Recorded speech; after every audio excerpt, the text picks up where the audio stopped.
حبايب قلب ام امل، ازيكم عاملين ايه؟ النهارده بقى كده الدنيا حر ومش عارفين نعمل اكل ايه.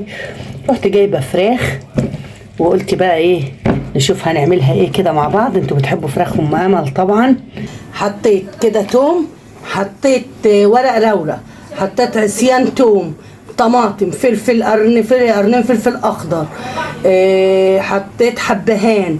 دي كده الشوربه اللي هسقط فيها الفراخ النهارده. هعملها الاول هنا كده مسلوقه في شوربه لان انا محتاجه الشوربه بتاعتها. تمام كده هسقط الفراخ. بسم الله الرحمن الرحيم. وهنا كده حبايب قلبي حطيت معلقتين حلوين كده من السمنه البلدي، واحط التومه اللي انا هحمرها برضو.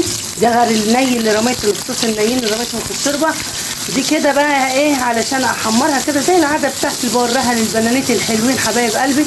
الاكلات دي جميله جدا. فانا هحمر التومه دي وبعد ما تاخد اللون الذهبي هروح طشها فوق الشوربه بالفراخ. وهنا كده تتطش اهي. بصوا بقى الريحه، بصوا الريحه والجمال دي كده.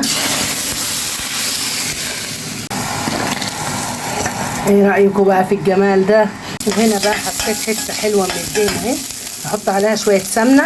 وهعمل لكم بقى ايه شويه فاصوليا بيضه، مع ان الفاصوليا دي طلعت عقري كده، عقري يعني حاجه ما بتستويش بسرعه، طلعت عيني وانا بسلقها.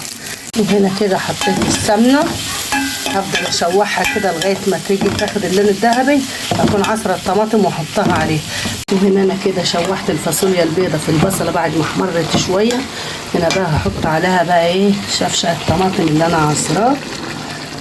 تمام كده، ووطي عليها بقى شويه واسيبها تتسبك لان الفاصوليا دي قرفتني على بقى يعني، واخدت اكتر من 3 ساعات على النار على فكره، وبلها من امبارح بالليل.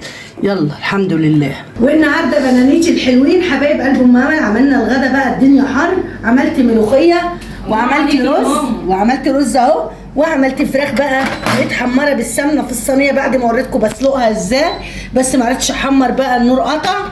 وادي فاصوليا بيضه اللي هي قلت لكم طلعت عيني دي 4 ساعات على النار، وبتنجان وفلفل مخلل. تسلم ايدك يا ست الحبايب. والوصفه خفيفه وغدا خفيف حبايب قلب ام امل. تسلموا لي حبايبي. شير ولايك ودعوه حلوه من حبايب قلبي اللي انا بحبهم.